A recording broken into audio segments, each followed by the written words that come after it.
beautiful souls. Welcome back. My name is Katie Lynn, and I am a feminine energy healer.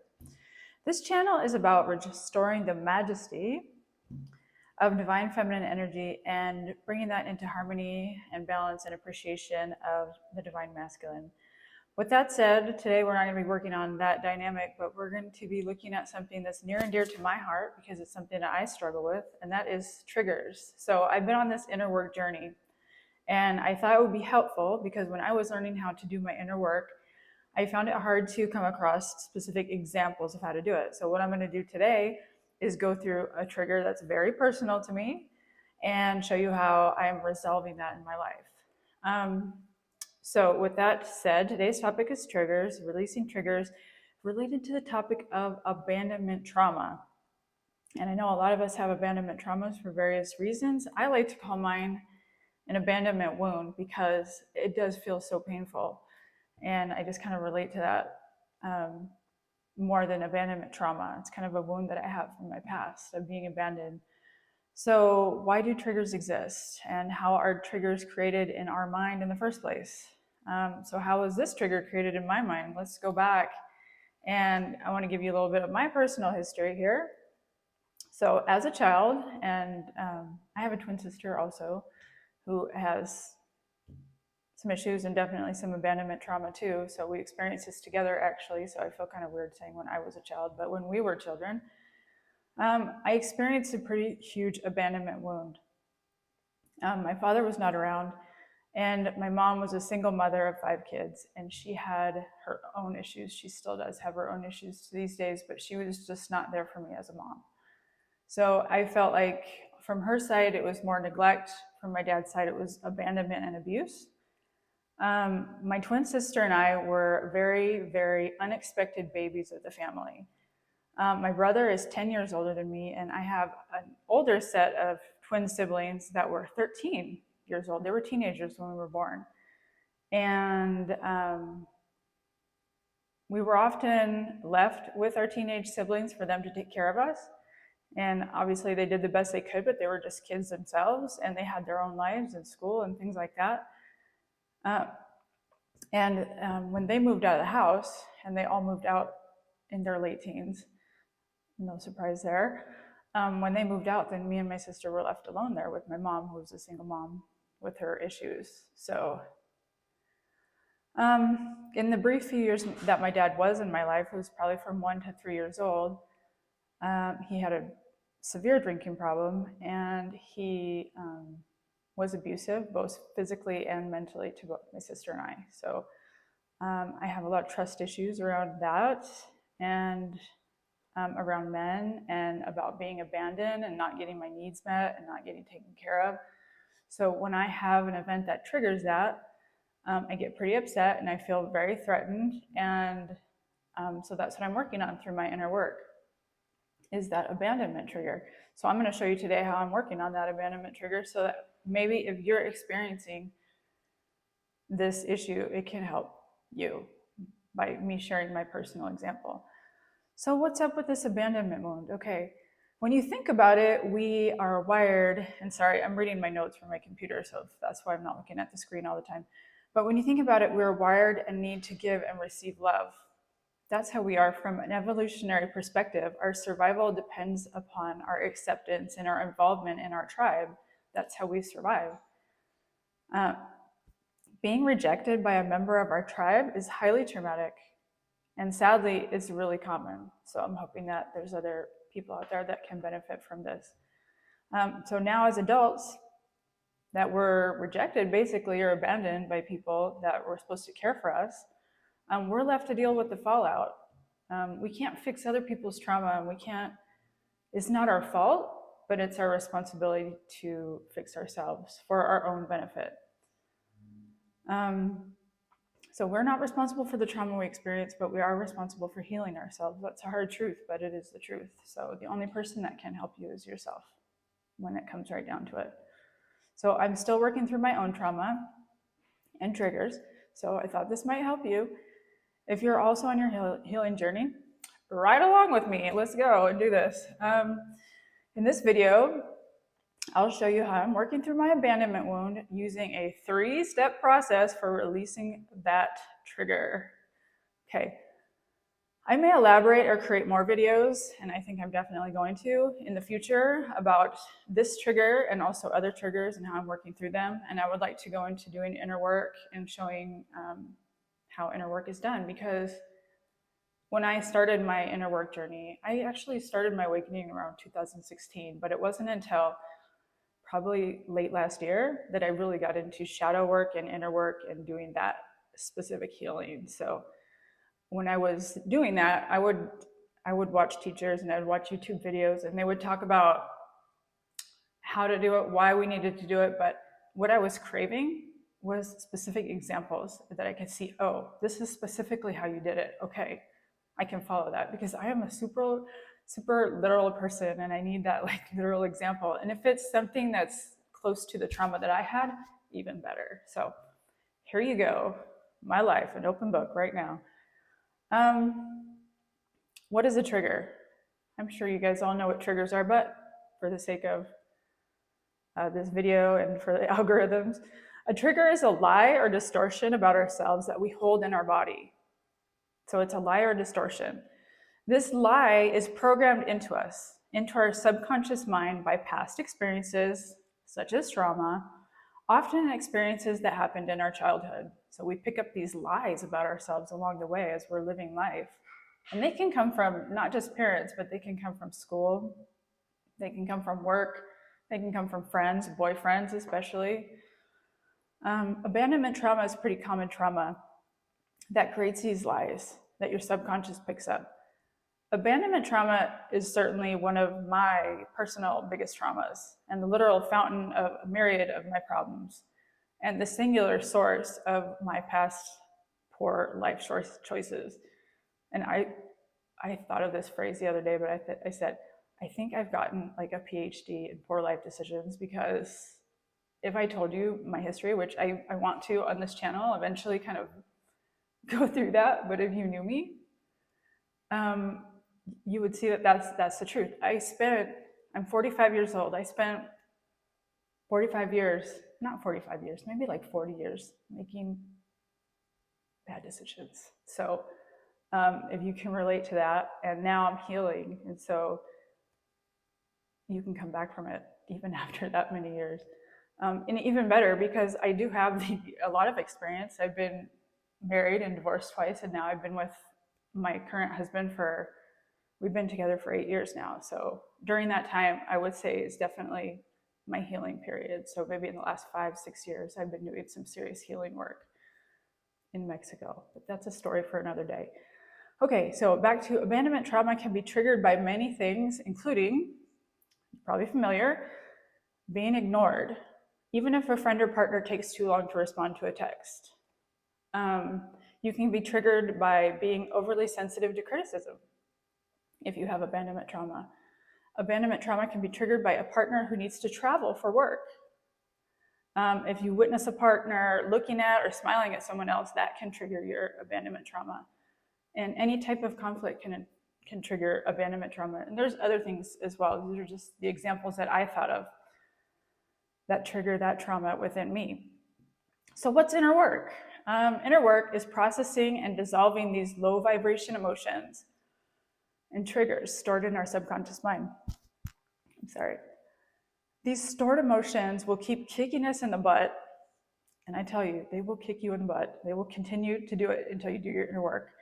They will keep kicking you in the butt and damaging your current relationships until you do the work. I know that's true for me. So remember what I said earlier, that we are not responsible for how we receive the trauma. What happened to us in the past is not our fault. Absolutely is not our fault. But we are responsible for the healing, okay? So if you want to be happier and have a vibrant, high vibe relationships, which is what I want, you got to do the work. I'm sorry, sister, you have to do the work.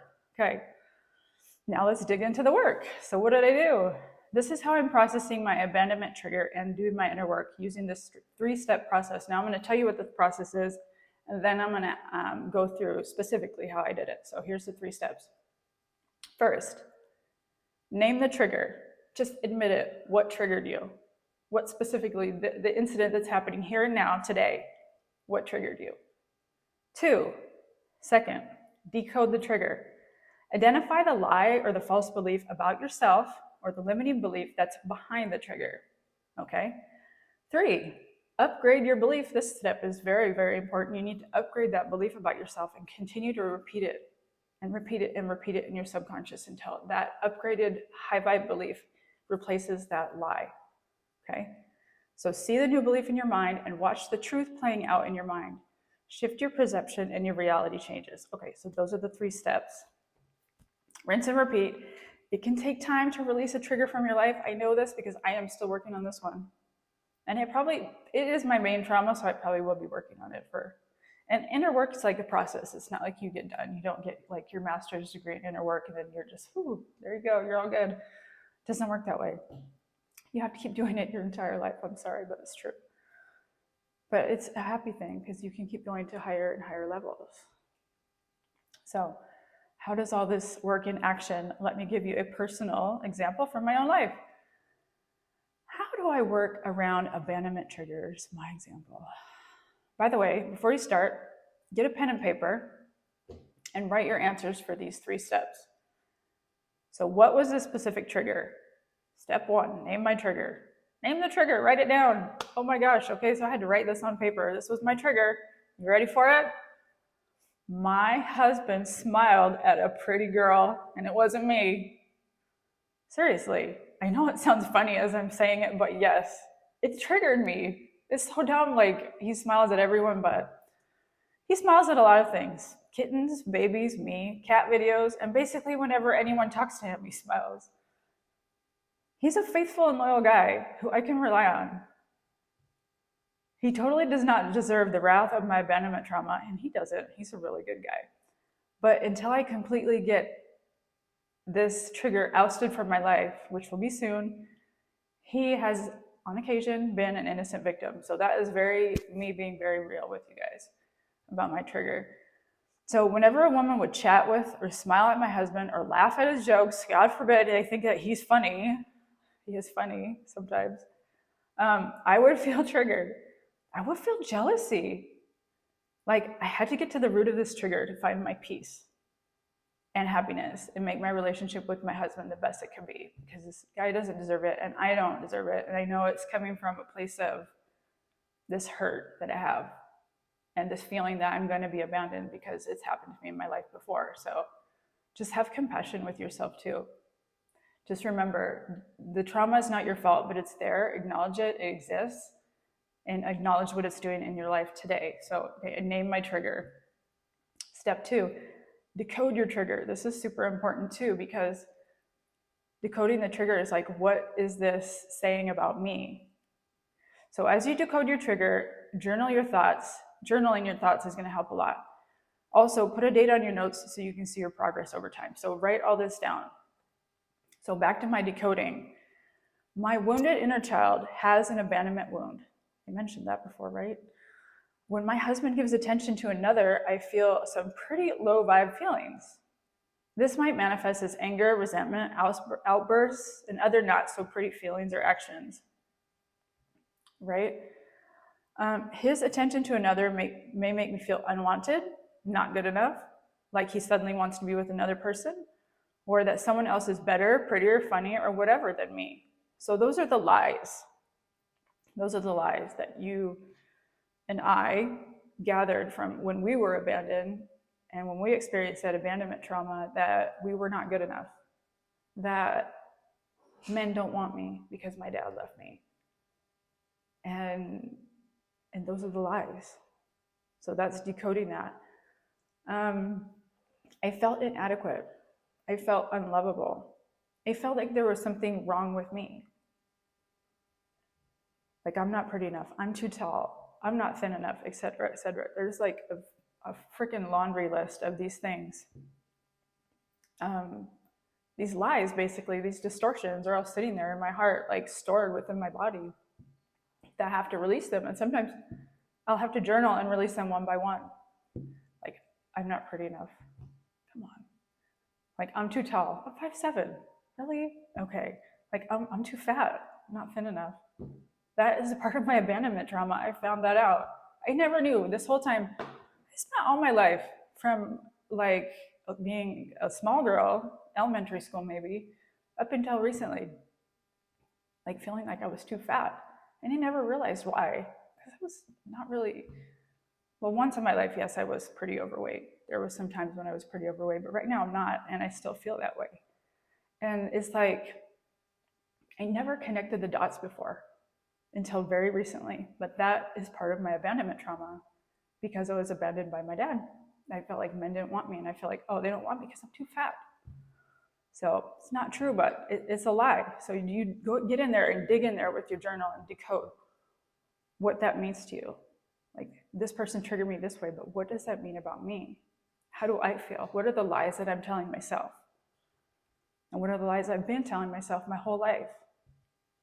So this is kind of hard for me to share because the trigger and my trauma are very personal, but I want to help you guys. So that's why I'm sharing something that's super personal to me. But so anyways, decoding your trigger, that is your old story. So we have this whole collection, this laundry list of lies, and you don't have to go through each and every one of them. You can pick one or two to work on for the upgraded belief.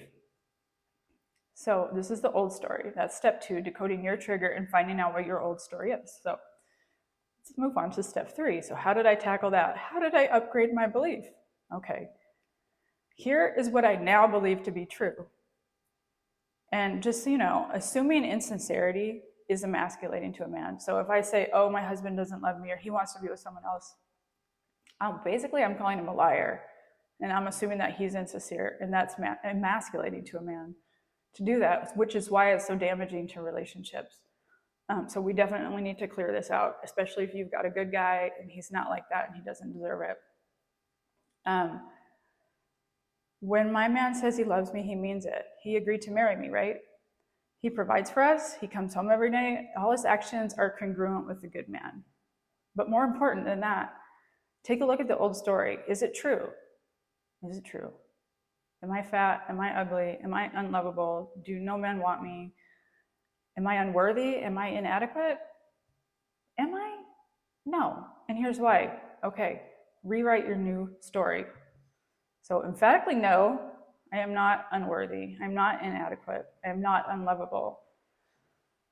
I was created by source energy. Okay, that's what I believe. I was created by source energy, and source energy lives inside of me. Therefore, I simply cannot be any of these things. Any of these things, because to say that would be to say that source energy is those things as well.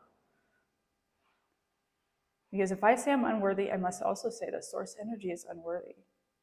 So I must upgrade my belief about myself. So if you're following along, please be sure to write this out. Write out your new high vibration belief. My new high vibration belief, and I'm going to write to you what I had. I'm going to read to you what I wrote in my journal. Okay, so here's what I wrote in my journal. I am worthy simply by the fact that Source created me. I am wanted. I am wanted. I am wanted by my husband, who tells me that every day. I am wanted by my children, who never miss a hug. But most importantly, I am wanted by me. I love myself. I believe I am a fun and interesting person who makes the world shine a little brighter. No one can replace me. Source created me that way, and he created you that way also. Every single person in this world is unique. And without your experience, no one else can create the experience that you create. There will never be anyone else like me ever again. That's it. I am the only one who can be me, just like you are the only one who could be you. With my unique interests, talents, manner of loving, perspective, and personality, I'm the only one that can get that done. I have a unique role to play on this giant rock spinning in space. Some call it Earth, but I like to think of her as Mother Gaia. My abandonment was a young, innocent and beautiful child was not my fault, the abandonment that I received. But it occurred because a few other people who had their own issues and trauma could not or did not provide for me the security and love every child needs and deserves. if you are doing this exercise to release triggers, I recommend spending a good 5 or 10 minutes just writing it out. And what I like to do is I just keep writing without censoring myself. Any thoughts that come, 5, 10, 15 minutes if you want to keep going, because what I find is the juicy stuff comes at the end when I'm writing, when I'm just allowing my subconscious to flow, and I'm writing and writing and writing and writing, and then comes the real stuff when I just keep writing. So just keep writing and writing and writing, and it will come out. So also, that's how I decoded how I worked through that trigger, or I'm still working through it, but that's how I'm doing my work. Anyways, keep repeating it. You may have to repeat this process many times, for weeks or months even, before you remove a stubborn belief or lie from your subconscious mind. In my case, I think this one's going to take maybe a year, maybe more, because it's such a major trauma in my life. So by writing the new high vibration belief and playing it out in your mind, we are essentially reprogramming that pesky subconscious mind to believe more accurate, happier, high vibration thoughts instead of holding on to damaging beliefs about ourselves. So, like I said, in future videos, what I hope to do is come on here and talk about my specific traumas and how I'm working through them, my triggers whenever I get triggered by something. So if you can relate, go ahead and like and subscribe to my channel. And that's all I have for today, fellow travelers. Until next time, much love.